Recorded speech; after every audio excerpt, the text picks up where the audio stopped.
Hello and welcome to Flipping the Table. Today, Michael will be conversing with a large but interesting group of veterans of a monumental dialogue process that brought together representatives from agriculture associations, environmental organizations, and government agencies to find common ground between aggies and enviros. Its success was amazing, as demonstrated by the fact that it lasted 20 years and resulted in an array of projects and innovations that helped shape current policies and programs at work in California. If you are one who would like to see a path past the conflicts and polarization that surrounds us today, we think you will like this conversation about the California Roundtable on Agriculture and Environment. Enjoy the show. Hello. Today you're going to learn about an amazing project involving environmentalists and agriculturalists that lasted 20 years and included over 800 dialogues and meetings. It was called the California Roundtable on Agriculture and Environment, otherwise known as CRAE. It just had its closing celebration gathering in January after ceasing operations. The CRAE was funded by Roots of Change before I became its executive director. But for about 18 months, I was the original facilitator of the CRAE process because the organization I was leading at that time, Ag Innovations Network, was hired to facilitate what was sure to be a contentious process. After I joined Roots of Change in 2006, we continued as the CRAE's funder for its first 5 years. But I actually got hired for the CRAE by its originator, Jonathan Kaplan, who was an organizer and an advocate for the Natural Resources Defense Council, known as NRDC. Jonathan hired me because I had been facilitating a similar process called the Ventura County Ag Futures Alliance, which brought farmers together with community activists. The enviros wanted to ban pesticides. Farm labor advocates wanted more protections for farm workers, and the aggies wanted less conflict and more allies in their efforts to make a living in an increasingly regulated and urbanized environment. There was a gaggle of lawsuits underway between these sectors, resulting from what seemed like intractable conflict. The CRAE was facing a very similar dynamic, but at the statewide level here in California. So through this conversation, you will meet 6 participants of the CRAE process whose involvement spanned its 2 decades of work. 3 of my guests were from the pool of advocates representing a diverse set of interests. There is NRDC's Jonathan Kaplan, Gabrielle Ludwig, Director of Sustainability and Environmental Affairs for the Almond Board of California, and Tim York, CEO of the California Leafy Green Marketing Agreement. My other 3 guests are the facilitators who skillfully oriented the dialogues to ensure the CRAE would not blow up, but in fact would render meaningful results. They are Genevieve Taylor, Joseph McIntyre, and Katie Mauman. All work for Ag Innovations Network while facilitating the CRAE. As you will hear from Jonathan, Gabrielle, and Tim, the facilitators were very good at what they did. We're doing this podcast in March 2025 because our world seems to be polarized to the point of societal breakdown, which threatens democracy as we have known it. But my 6 guests have experience that reveals a different story, perhaps even a path back to a sufficient level of cohesion to allow functional governments or governance of our nation, even among our very diverse and competing interests. So I've said enough to frame my conversation with 6 veterans from the California Roundtable on Agriculture and Environment, which they will be calling the CRAE. So let's begin. Welcome, everybody. Really glad to have you here to talk about the California Roundtable on Agriculture and the Environment. It's a rainy day here in California, and we're all over the place. Tim, you're down in Salinas, right? Correct, yes. Yeah. Jonathan, where are you? San Francisco. Okay. Raining here too. Yeah, raining there too. Good. Joseph, Katie, and Genevieve, where are you guys? Sonoma County. Sonoma County. Okay, I'll Sonoma County contingent. Gabrielle, where are you? Washington, D.C. You're in DC. Very Mhm. cool. Wow. Okay. So we're a national group here today. So why don't we jump in with this story of the 20-year life of the Cray? And I think we should begin with you, Jonathan, talking about, you're the guy that thought of this. What was your intention and what's the origin story for the California Roundtable on Ag and the Environment? Yeah, well, we think I might have thought of it, but it was so long ago, no one can be sure who thought of it. But I'm willing to take at least partial credit. I think back in those days, I was at the Natural Resources Defense Council and trying to figure out how the Farm Bill worked. And it, dawned on me that we were spending billions of dollars funding individual farm conservation projects, and that there was a bigger opportunity, especially in California, where growers were struggling with ag waivers. We had, state water quality discharge regulations for the first time. And I had this idea that we could better use that money by focusing it on demonstration projects that would help groups of growers or watersheds band together and pioneer or demonstrate or measure best practices. And that if we could find common cause with agriculture, we could agree on how to better spend that money and everybody would win. That was the idea. Mm-hmm. And it was kind of naive at the time because agriculture and environmental organizations didn't really agree on anything in those days. I think you wouldn't even find us in the same room together unless it was a courtroom or a hearing room. So what did that lead to? I mean, what happened? I met Karen Ross. Karen Ross was then the president of California Association of Wine Grape Growers, and she was probably one of the first agricultural leaders who seemed happy to talk to me, with my NRDC hat on, which was kind of amazing. And I think at some point I just pitched Karen this crazy idea, like, what if could we actually get the cats and dogs to work together on this? And Karen, I think, said something like, yeah, that is a crazy idea, but let's try it. And she took the risk of inviting the state's leading farm organizations and environmental organizations to come sit down together to talk about it. So she put her name on the letter that went out to all these different organizations, because of course, had it been just me doing that, nobody would have responded. But they responded to Karen and they showed up, and we had the initial Cray meetings, 21 plus years ago. Was there a series or was there one particular one that you had? Well, that became the first of what I'm now told is 830 meetings. I still don't know how we got up to 830 meetings, but there were a lot of meetings that happened after that. And after the first meeting, it was not clear that there would ever be another meeting because I would say the first meeting was not a slam dunk or not a home run. I trotted out my Farm Bill proposal and it landed with a dull thud. It was, pretty much dead on arrival with that group. And, there wasn't a clear idea of what we could agree on, but I think that people were intrigued. There was sort of, like a morbid fascination to sit around the room and, see the other side at the table and not have something to fight about. And there was definitely, a lot of crossed arms and icy smiles and not a lot of friendly body language. But at the end of the day, people seemed like they wanted to meet again just to see what would happen, even if the Farm Bill idea was a non-starter. So it's almost like, we don't have that much to lose and this is kind of different. Let's just do it one more time and see what happens. And that's, we needed to have expert facilitation, as you well know. And I think that's what made this all possible. Yeah. So, well, let's go around. Let's go around the room then. Who, how did you each get invited to come to this thing, and why?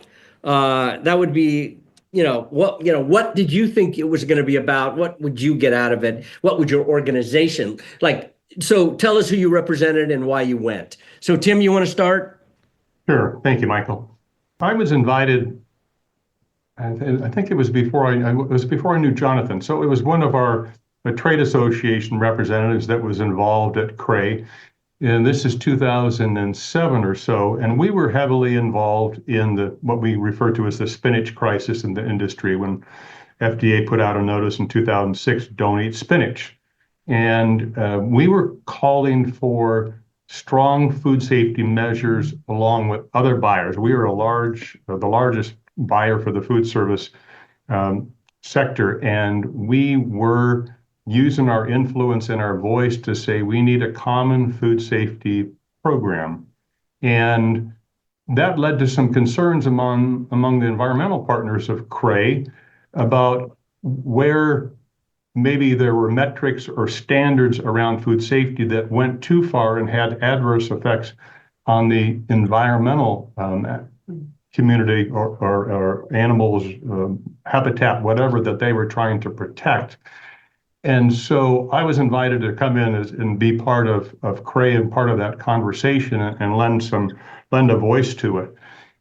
It was interesting to come into that place at first, as Jonathan said, there's this morbid curiosity almost about what this group was like. And his organization and others were people that had been quite adversarial seemingly adversarial, I should say, with the agricultural community. And so it was really interesting to have these people sitting across the table and then trying to find, as Jonathan coined it, that common cause of where we had overlap and common interests. And this led to further work in that environmental work with one of our environmental partners. She and I worked closely on that, particularly here in the Salinas Valley. And that led to a white paper that CRAE published in 2010 with food safety principles that still kept in mind sustainability or environmental protections at the same time. So you thought there would be something to be gained. How about for you, Gabrielle? Well, And you represented who? so I represented and I still represent the almond board or the almond industry of California. And I didn't join until, I'm not sure, 2010, 2011, somewhere in that range. But when I was looking back at emails, I realized that Chris Heinz, who had been managing the production research and the environmental committee, and she brought me in actually into the almond board, that she had actually been part of CRAE earlier on. But I have to, when she moved on shortly after I joined, and so don't remember really hearing that much about it. But I think it was really more through Paul Butner that I heard more about it, and I was intrigued. But I just got an invitation, would you like to join? And I this sounds really interesting. Yeah, and Paul was part of the rice industry. Right, and Paul's with the rice industry. So, but we had gotten to talking, I can't remember how, and so someone had recommended that CRAE reach out and see if I'd be interested in joining, because there was a gap between the last time Chris Heinz had been there and I joined. And I think from my perspective, it really was just curiosity is probably number one. And then, as others have mentioned, just that opportunity to hear different perspectives and ways in a unique way that I knew I wouldn't get anywhere else.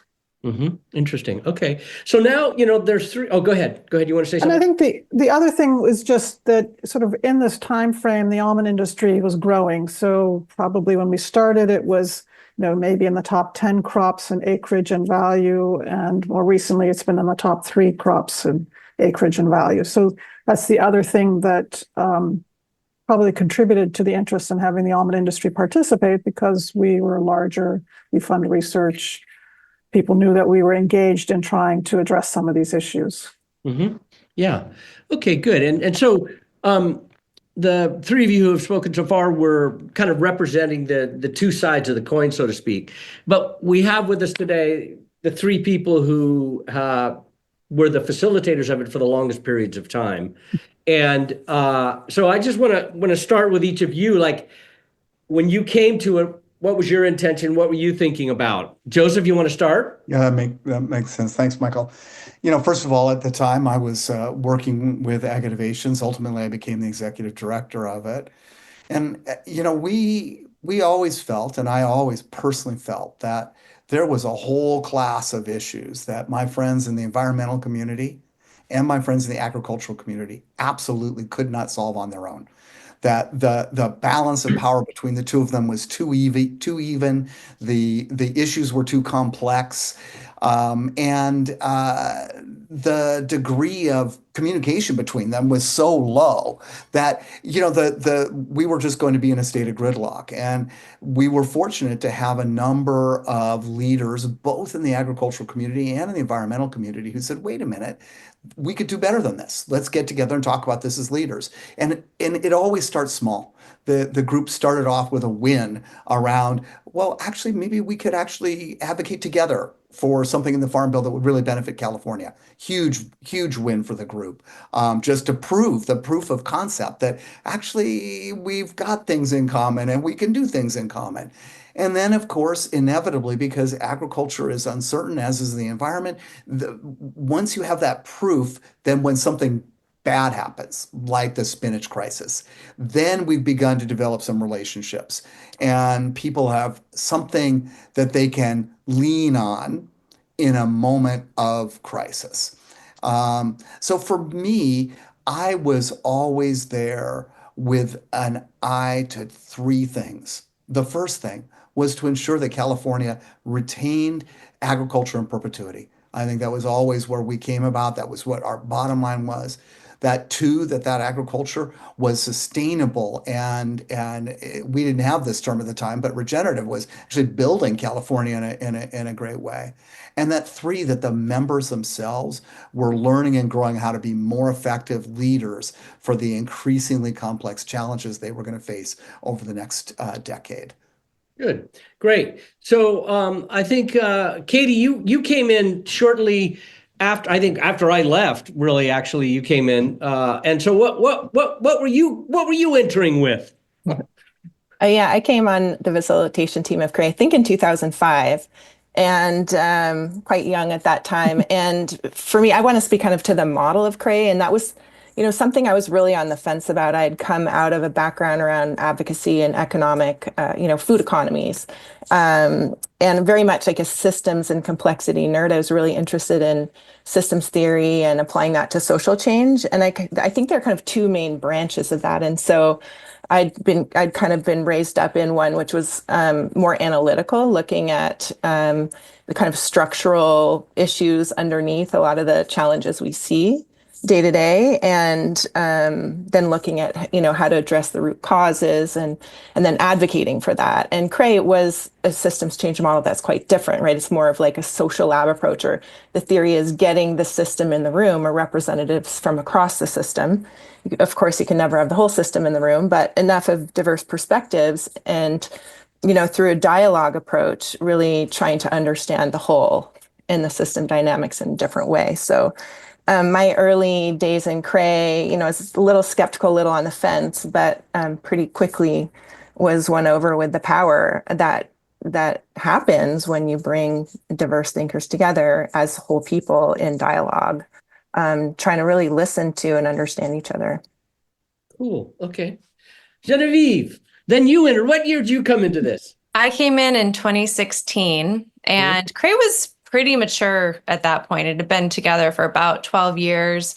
So the format that I was guided to start with was to have the group scan the landscape once a year, identify together the issue or maybe a couple of issues that I was most interested in, and then really support them in taking a deep dive from a systems perspective to understand root causes, as Katie was saying, and then to identify ways that they could work together. So that looked like a lot of different things. Sometimes it resulted in a summit. Sometimes it resulted in a kind of a thought paper or a sign-on letter that usually had some careful thinking.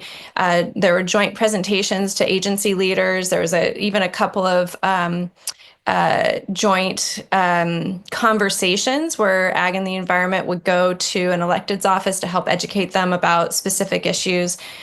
So it really looked like a whole array of different aspects.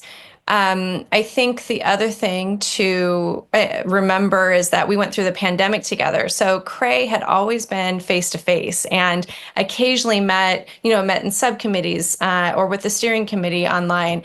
And I think that was a really challenging moment for Cray because so much of Cray was about grappling with the issues that they couldn't solve alone.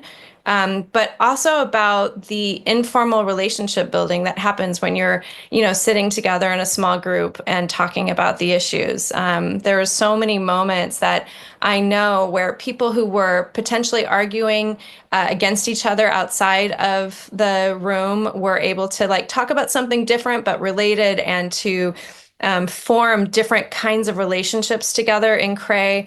And it was just harder to do that together.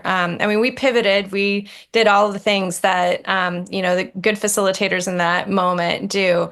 But we were so grateful to come back together in 2021. We met outside. I remember it was cold and a little rainy, and Secretary Ross came to join us. But that was just this joy-filled moment because people were so excited to see one another and to have conversations together. The other piece of maturity that was really interesting is the relationships were quite mature at that point. So it was the conversations that I experienced were more about tackling some of what they knew were shared problems, bringing up issues that they knew were going to be an issue that they'd have to talk to someone. I remember talking about compost regulations on farms, and we had all of the agencies there, and they were just in beginning of those thinking of kind of rethinking compost regulations. There's another one that was I think I heard land repurposing first in that room, and that was before the multi-benefit land repurposing program. So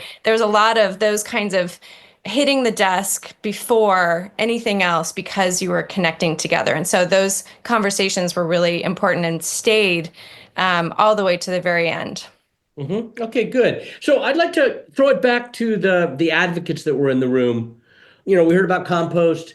We heard that there were some agreements and letters and presentations.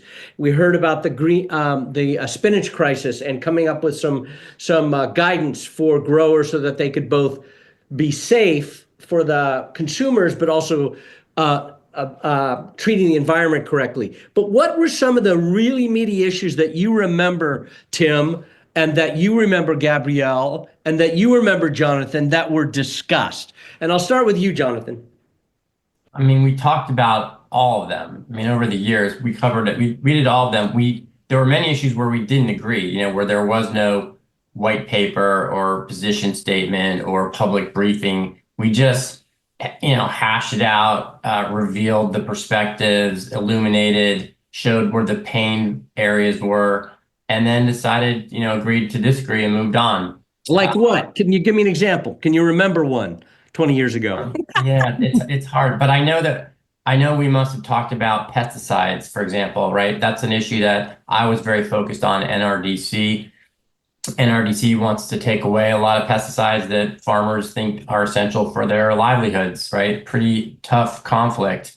And there's a lot of, stereotyping, and I think both sides historically sort of came at this with the assumption that the other side did not have good intent.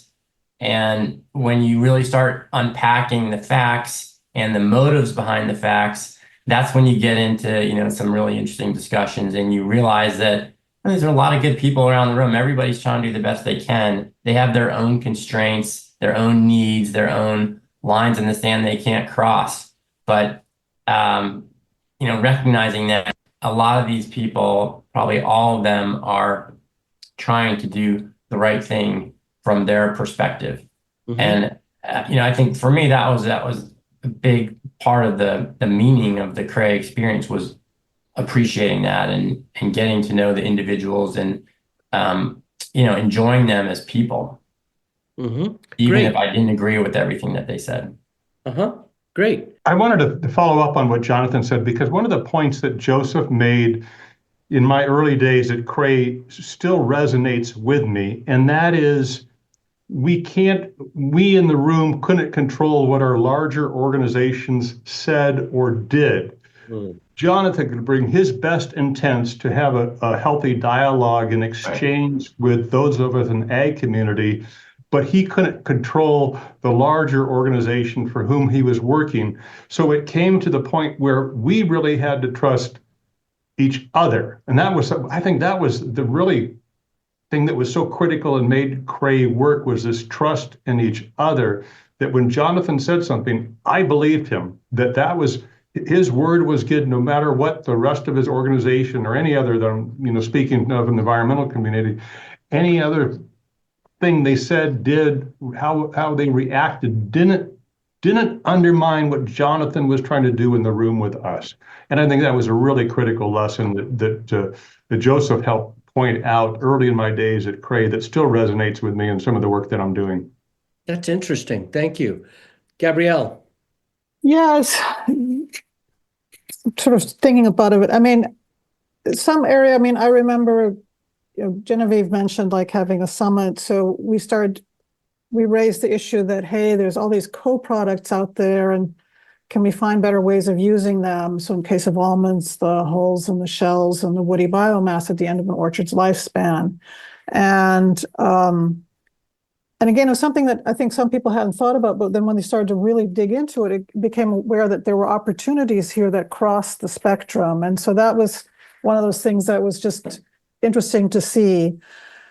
I also remember, like on water, we had some conversations about water and water supply. And to be honest with you, the first time I encountered a situation where, and this was not within Cray, this was an external speakers coming into Cray, where their version of reality had absolutely no relationship with my version of reality. Mm-hmm. And it was a shock to my system, to be honest with you, because I'm used to having differences of opinion, but realizing when your definition of what's real is so different, it is really hard to figure out how do you start a conversation in those situations.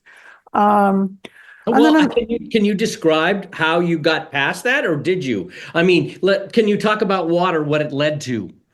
I don't remember it actually leading to anything other than going, oh my God, because in this case, it was the state agency whose perspective was so out of line with what we were seeing and how we saw the world. And that's a hard one to figure out. How do you grapple with when the state agency itself has a very different definition of reality than, and this wasn't just ag versus non-ag, pretty much everybody else in the room. I remember looking across the room and a couple of us going, really? I mean, just this look. So that was an example of okay, how do you deal with this? And I mean, I think we politely asked questions and probed, but it wasn't easy. We hope you're enjoying this conversation of Flipping the Table.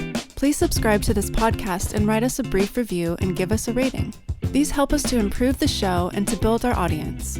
More listeners will help grow the movement to make food and farming solutions to many environmental, health, and social problems we face. It's easy. Please subscribe, review, and rate. Now back to the conversation.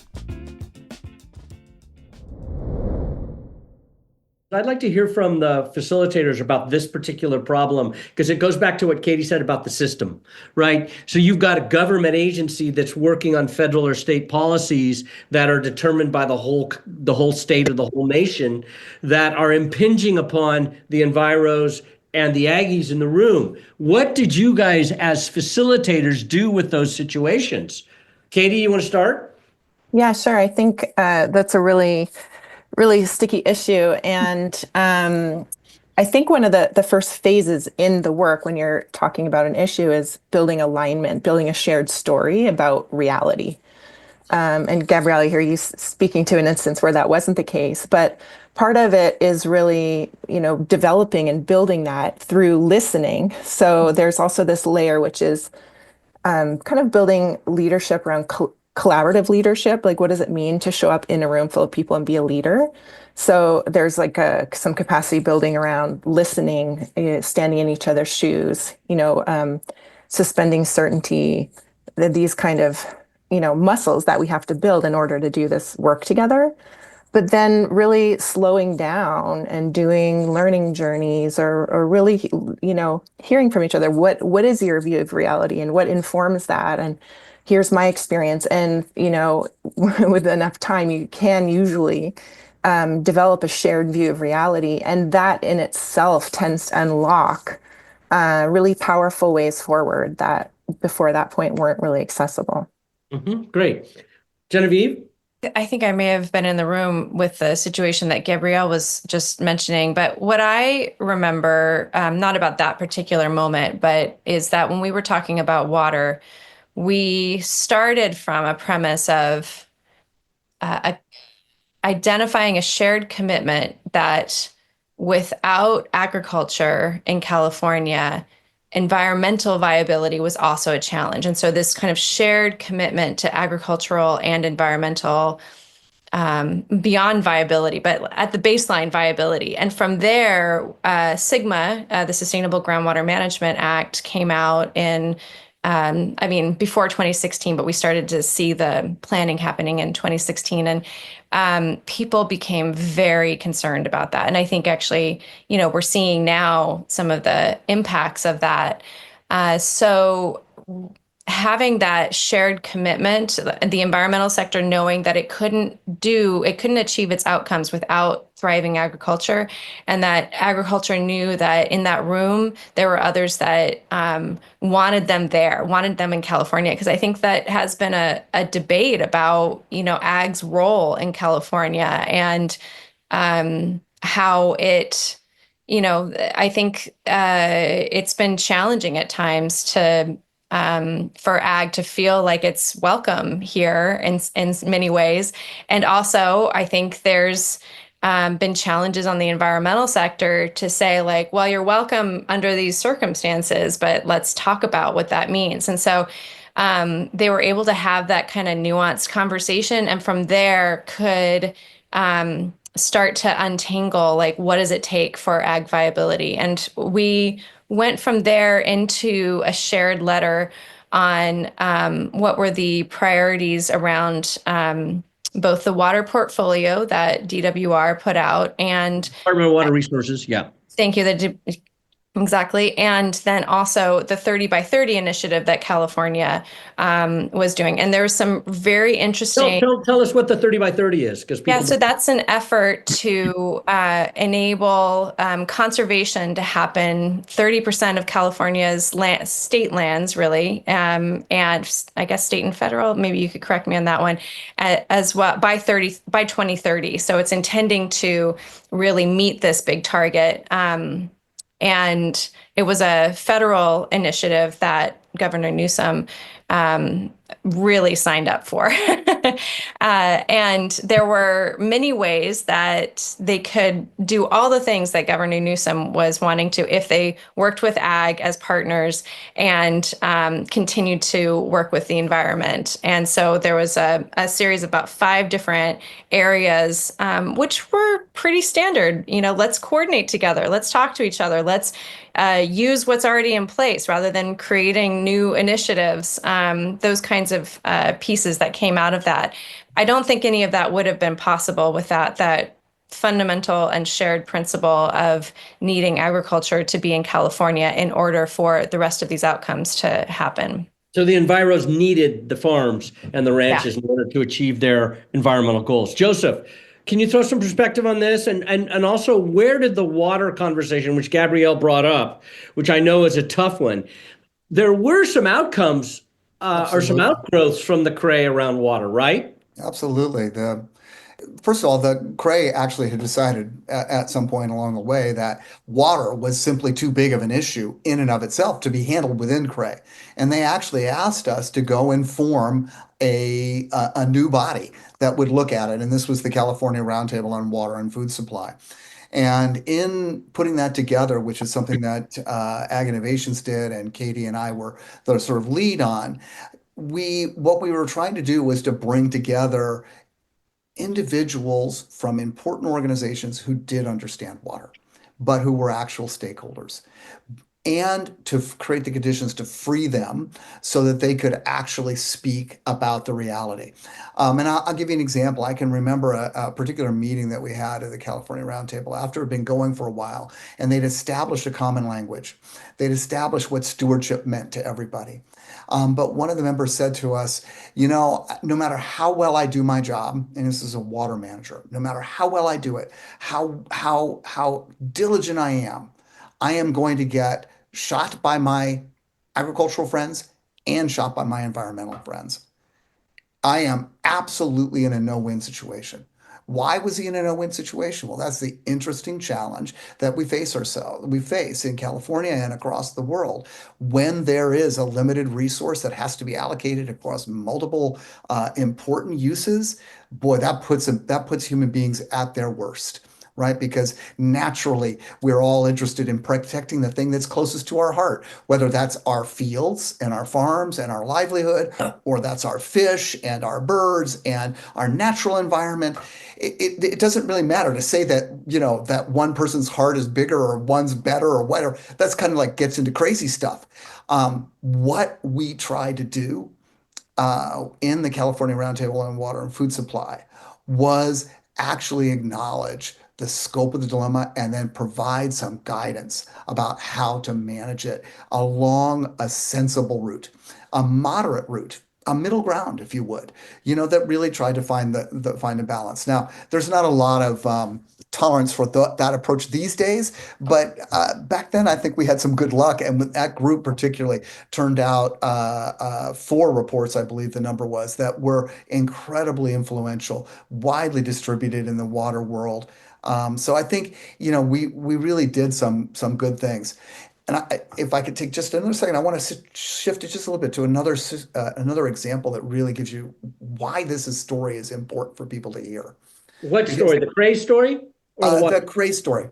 Okay. I want you guys to roll back, and I think Tim and Jonathan and Gabrielle, you will remember this if I remind you about this, because if you remember back in 2007, the light brown apple moth was discovered in California. And the light brown apple moth is an herbivore that eats a wide variety of plants and is particularly devastating if it gets established in agricultural areas. And it was established in the Santa Cruz area. And they were trying to do what we normally do with invasive pests, is eradicate it. And one of the ways that they were going to eradicate it was to spray a pheromone across the entirety of the urban population of the Santa Cruz area. Now you can imagine that was not well received by the population. Why did it come to us? Well, the Cray held a large-scale Cray meeting that involved advocates and stakeholders from the community, as well as from the California Department of Food and Agriculture, as well as our agricultural and environmentalist members, to hear the story on the ground from the people who are affected.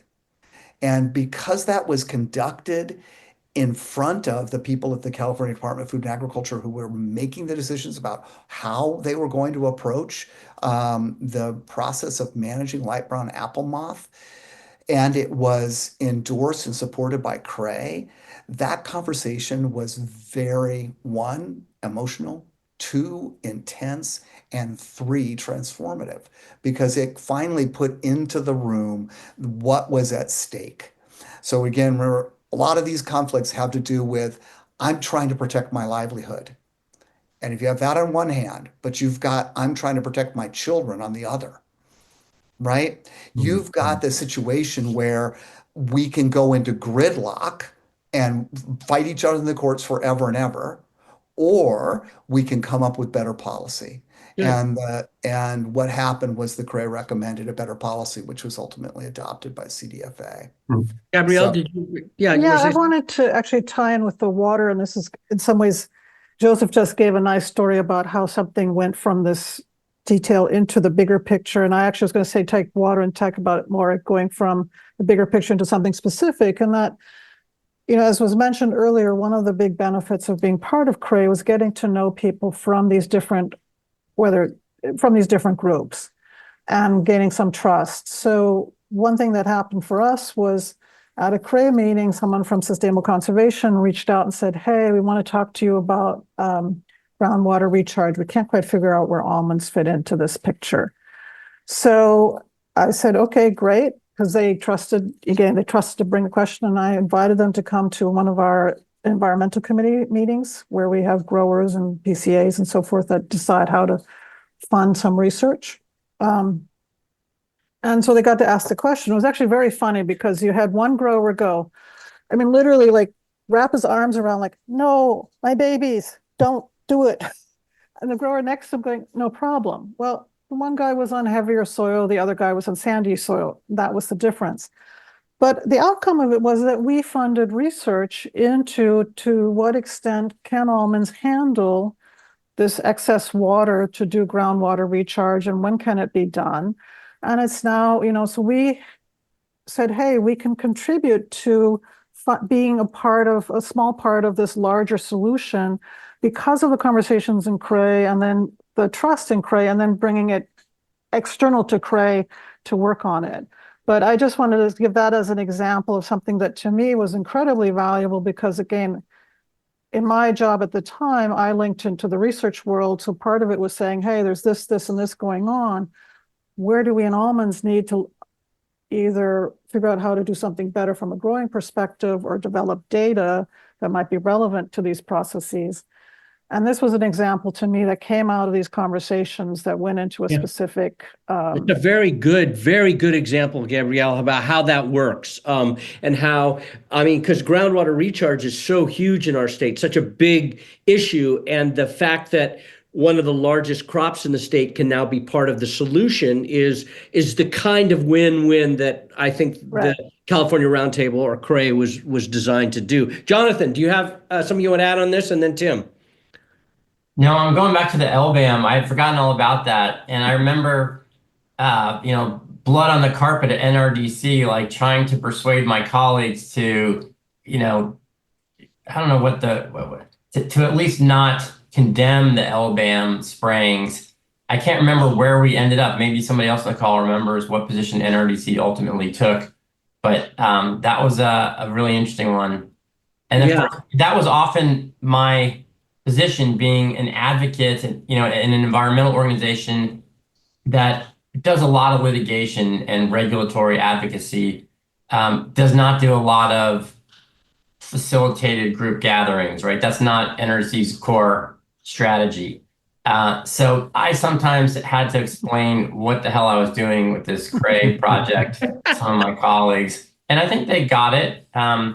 And saw sort of like the long-term opportunities and the relationship building opportunities. But in the specific examples of the things we were discussing and trying to align on, sometimes it got a little hairy. Yeah, I can imagine, because NRDC is really known as an organization that sues and wins. That's what it's about. So that's a interesting dilemma you were kind of in. Tim, what are your thoughts on all of this?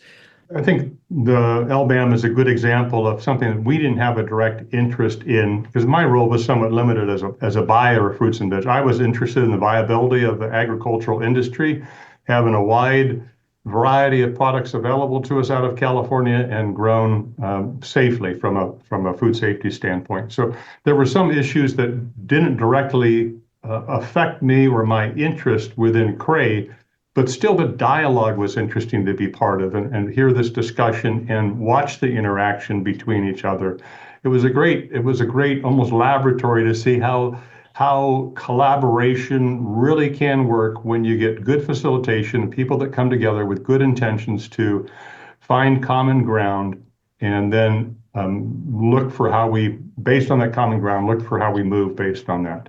Yeah, that's interesting. A couple of things you said, Tim, really stick out for me. One is what I think Joseph said at the beginning about the intention to create learning, a depth of learning and leadership. I think Katie mentioned that too, this idea of how do you become a leader in a place like that? The listening becomes so important, but also the data and the information you're gaining from the conversations, the dialogues deepens your ability to connect things and see the whole. So that seemed really interesting. And it also kind of links into this idea of this thing lasted over, 20 years. That is some evidence of success because you were dealing with what they call wicked problems, problems that are really hard to solve. And many of you have described what that means or how difficult it is. But this thing lasted 20 years. So I'd like to hear a little bit from each of the facilitators about why, what, how does that happen? Genevieve, you want to start? Yeah. I actually think that some of the you said leadership and learning, that was a critical part. I also think genuine curiosity was a really important part. And Gabrielle, I have to praise you all over the place for the great questions that you asked in Cray again and again, including, as I remember, what's going on with the orchard recycling?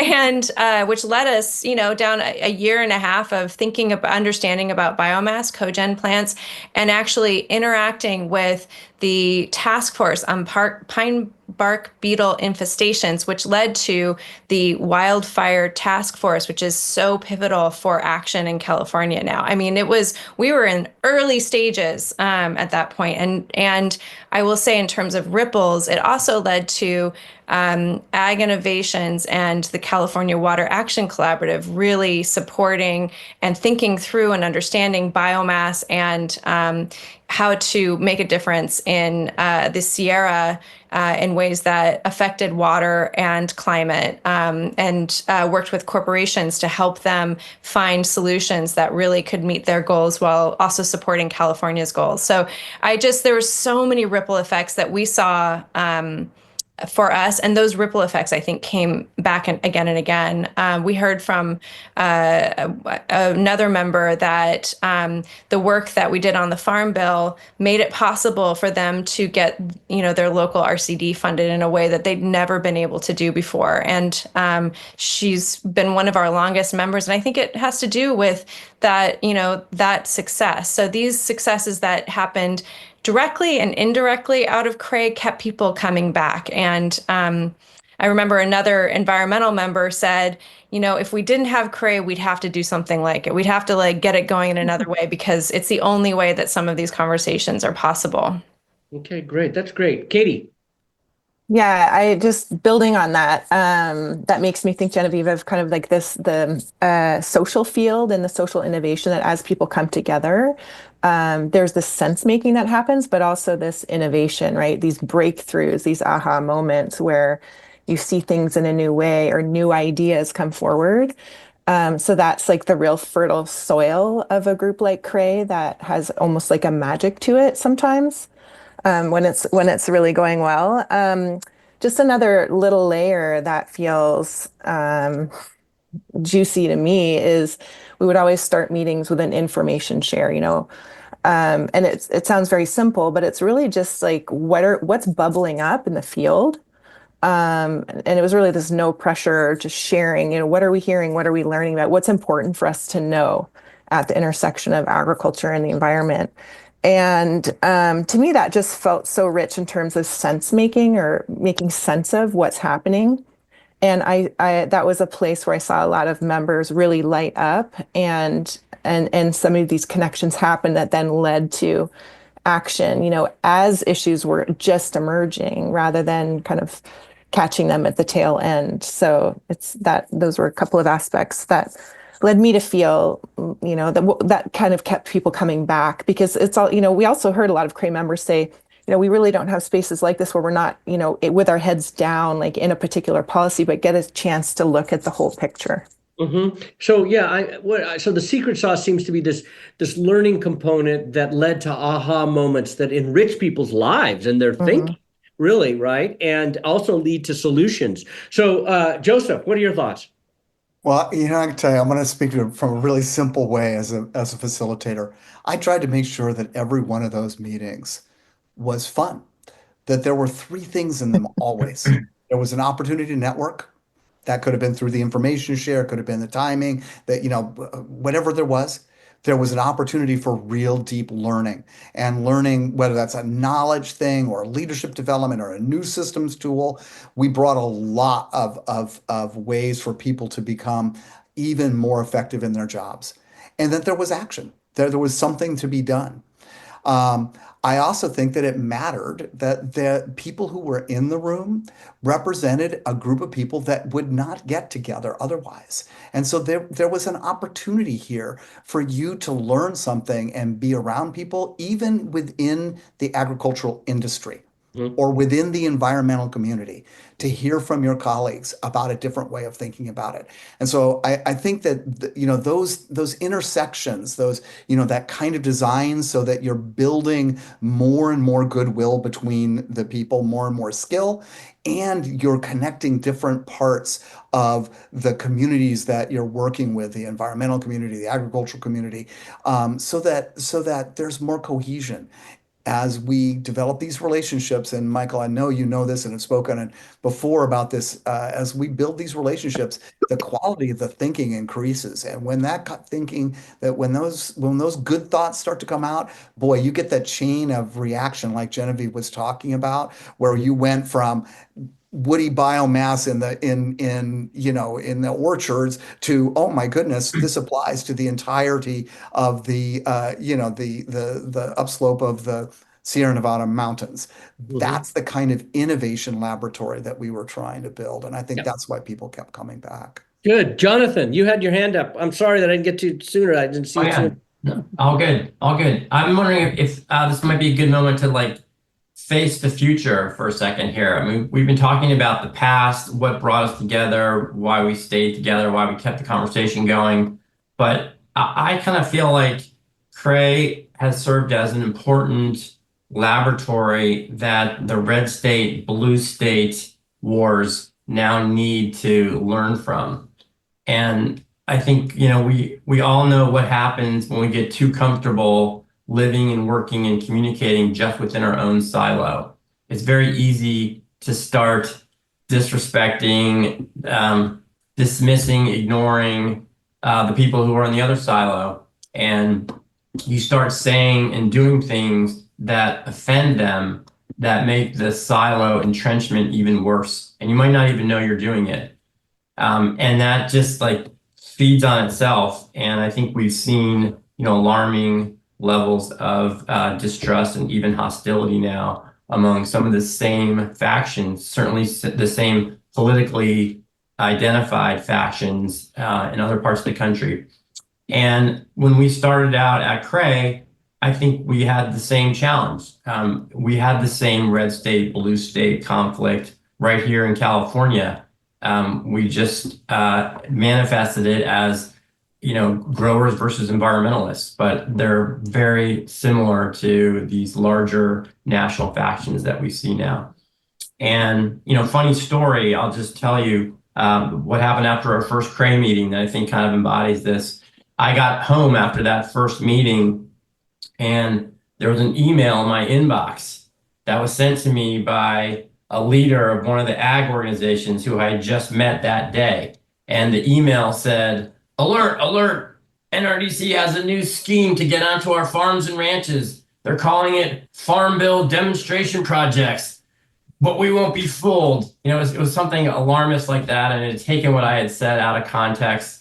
And this person had accidentally sent the email to me, right? So they never would have done that to my face, but very easy to do when you're comfortable in your own community to send out messages like that. And, I then called this person up on the phone right after I got that email and said, "Hey, just got that email. Thanks for sharing it with me." And there was silence on the phone. This person said something like, "Shit, you got me." And then we had this really honest conversation, maybe the most honest conversation I'd ever had with an ag leader, at that point in my career. And it just kind of melted through the barriers, and we were just like two individuals having a real connection. And it made me really appreciate the barriers and the silos that are otherwise up and around me, most of the time. So anyway, I just, I think CRAE made an important contribution, but maybe its greatest contribution could be in trying to inform what happens next in this country. And I don't know how or what that would look like, but I just feel like the core learning, the core appreciation that we've all gained on both sides of this, these two tribes, is exactly what the country needs right now. Thank you, Jonathan. I do want to pursue that. I want to say one little thing in between before we move to that to see what other people think about your thesis here. I don't know if and part of your responses can be whether you agree with this hypothesis that I have. Because I remember before the Cray, when the first few years of Cray anyway, when A.G. Calamuro was the Secretary of Agriculture, and how often he was attacked for trying to do things by the agricultural community. It was pretty bloody. I heard things from different leaders of the ag community criticizing him many times. And after a few years of the Cray, and then when Karen came in, it wasn't that way anymore.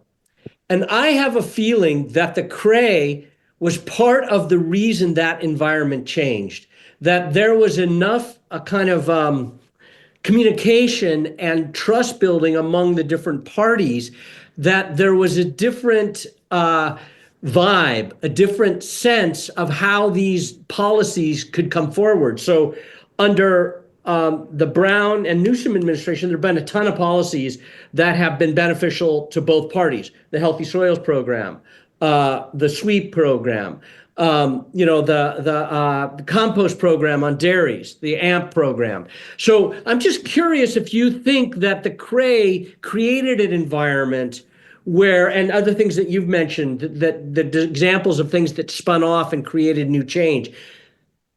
Did it create a different political environment? And that's how it relates to what Jonathan brought up. Let me reflect a minute, Michael, on my evolution with Cray and some of the things that spawned from Cray in that evolution, because I first started working on the food safety component, right? And we had principles around co-management. And then I worked with one of our environmental partners on a report called Safe and Sustainable about that conflict within the Salinas Valley that was then published. And then one of Jonathan's colleagues was working on food waste, and we helped facilitate 2 days of going through fields and looking at waste that was left after harvest. And that led into work that I began doing with food banks, looking at the food waste. And then I was asked to speak at Feeding America's annual convention because I was one of the truth tellers about what was wrong with the food bank model and what wasn't working within Feeding America. And then that led to work that we did directly with the Arizona Diamondbacks and one of our companies down in Arizona, working with them. And there's still some work going on interacting with the healthcare community down there and looking at how we could prescribe fruits and vegetables as part of medicine, if you will. And that all came out of Cray and those relationships. And so each of those was built upon what we've used that word trust. Each of those was built upon trust with each partner along the way that said, here's somebody I can work with, and I know when he says this, it's genuine and sincere and he believes it. And I think that was really for me, that was the beauty of Cray, as all these other interesting projects that we got involved in. I didn't even mention the Stewardship Index that Jonathan and others and I worked on. So there's so many projects and interesting, I think, accomplishments came out of simply my sitting at the table with some of these people whom I would never have talked to otherwise, sitting around that table and meeting them and realizing we've got common interests and common goals here. And that to me was really the beauty of my personal experience at Cray. So I don't think I answered your question, but I just want to reflect on my personal experience, because that really was very rewarding for me, the work that I was able to do and the people that I was able to work with because of relationships built within Cray. That's beautiful. That's great. Gabrielle, you want to say anything? I think what Tim said was just really nice. I think having these opportunities to talk and hear, but with good facilitation. I mean, I cannot underestimate, I don't think we have said this from the members' side, is that good facilitation makes a humongous difference in terms of building that trust and being able to hear. And I think that's the part that's really hard right now, is we do not have a lot of people who are trusted enough to even be in that facilitative role to help us have those conversations that need to happen. So I think the model is there. I mean, for example, I do think, for example, there's something called the water blueprint. I think they used similar models of trying to bring different stakeholders to the table to talk about some very specific issues and move them forward. So I do think that we've seen some of this happen. I'm not sure at the moment how hopeful I am, but that's a different story. That has nothing to do with Cray per se. But I definitely think that I've seen some of these models go elsewhere, but I do want to emphasize it, having facilitators who know enough to push. I can remember Joseph at many times sort of looking at us and so asking some pointed questions that forced us all to go, you know, and that was really helpful because it got us out of our little boxes sometimes, or made us think about something that we had not wanted to think about or had not thought about, in addition to hearing what everybody else said. So I think that's an element to it as well that was part of the success of the mix. The secret Yeah, sauce. I want to second that. I mean, I feel like for this group, for this context, we needed more than just neutral facilitation. We needed coercive facilitation. We needed facilitators who were going to like lock the doors and not let us leave until we agreed. It was almost like arbitration as much as facilitation. I feel like, somewhere in there. I'm not sure exactly what you call it, but definitely different than maybe traditional facilitation. Yeah. Okay. Yeah. Cool. So go ahead. I mean, Gabrielle, you were part of the transition, the kind of the middle years, the maturity years. And my experience when I came in was that because the relationships and conversations were much more mature, people tended to focus more on the things that they knew that they could get collective buy-in on. And it was harder. I mean, I looked for those conflicts and was always gave them space when we needed them. But folks maybe wanted to talk about them and then not move forward. I felt like that fell off some with over time. How do you think that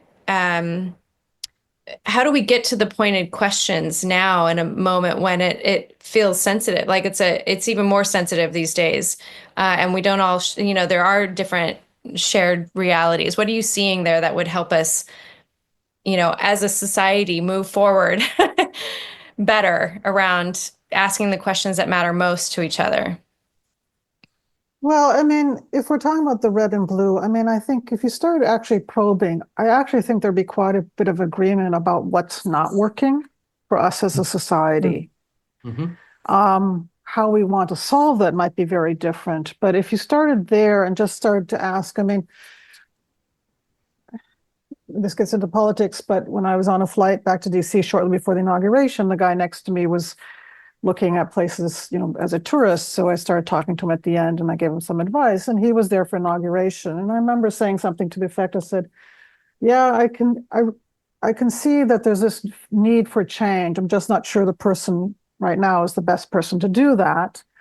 Being very polite. And I think there's ways, if we started to talk about how we feel. I mean, and that's something, like in Cray, we would have those conversations where, this land use, we're all struggling with it. We're coming at it from different perspectives, but we all feel like it's not right. So let's learn about it. Let's bring it up and start learning about it. But at least we started with, hey, we all feel like something's not right here.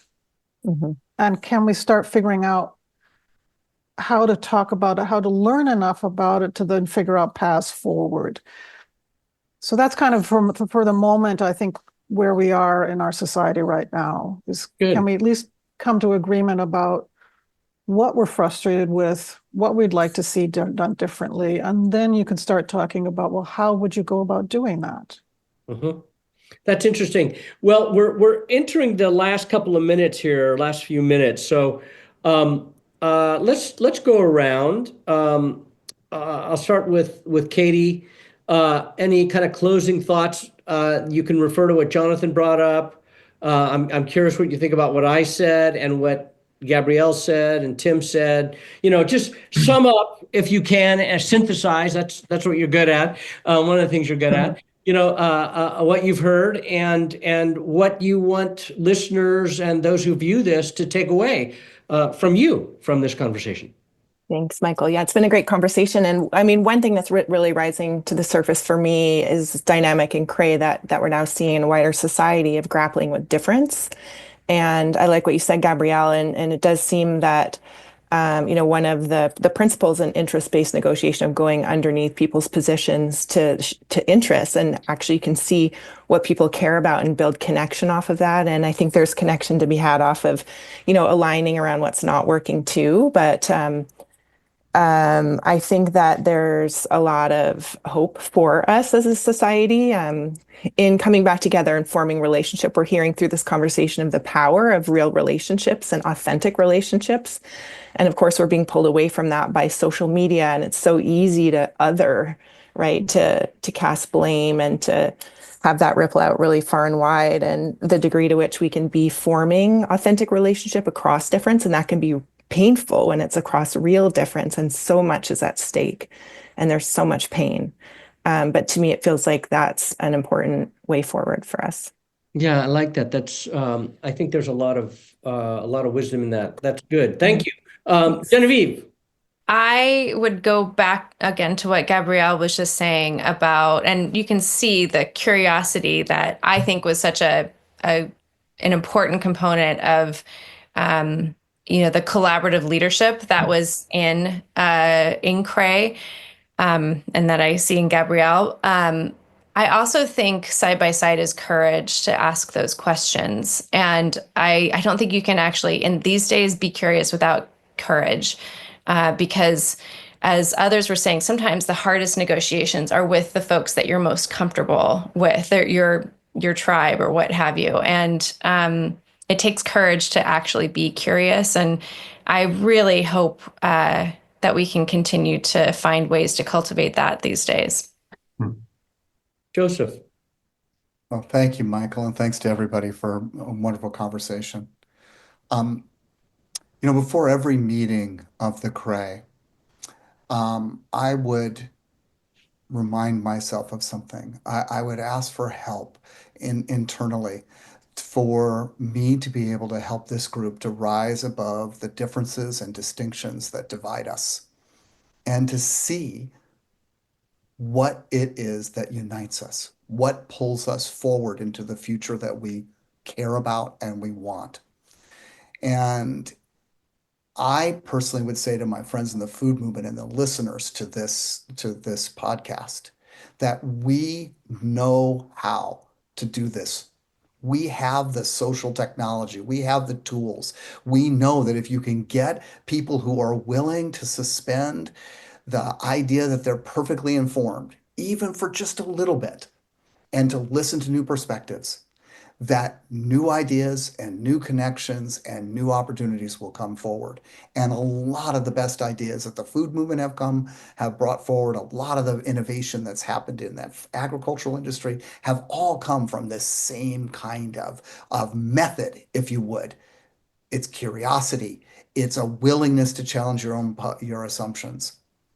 Now, obviously, if we are locked into our respective tribes, if we are only hearing a side of the story, whether that's the side of the story that's coming, quote, on the blue side or the red side or the purple side or whatever side, it is inevitable that we are not going to hear the whole story.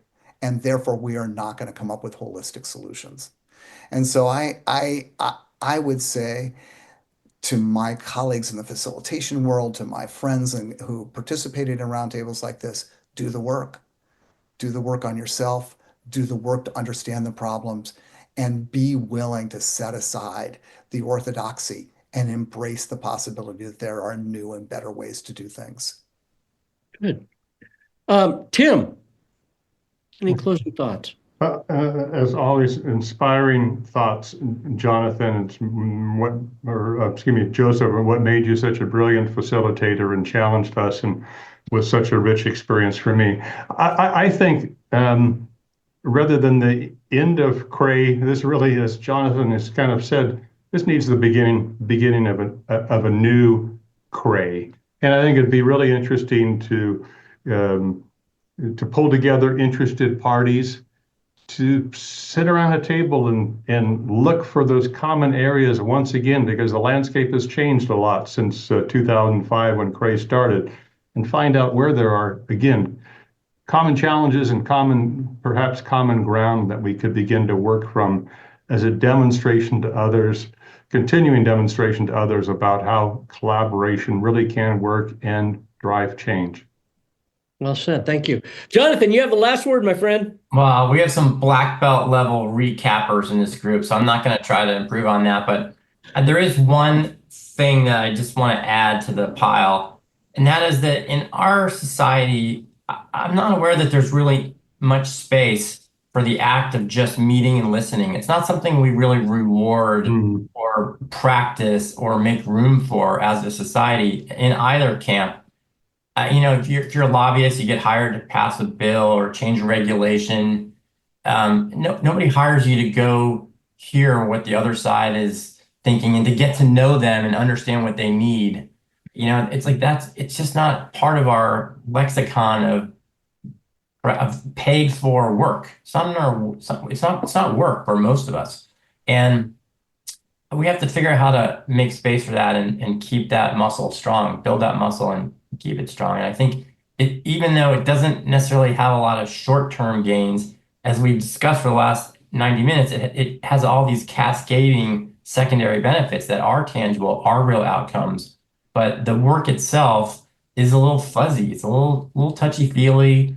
It's not what a lot of hardened, business leaders want to sign up for, or maybe they don't think of it as what they should be spending their time on. But that is our challenge and our opportunity. Well said. I want to thank all of you very much for a rich conversation. I appreciate all of you are incredibly articulate, and we're very good at describing your experiences. So thank you very much. We hope you enjoyed the show. Please share it with your friends and listen to our next monthly episode of Flipping the Table, hosted by Roots of Change, a program of the Public Health Institute, a nonprofit organization dedicated to building a healthier world.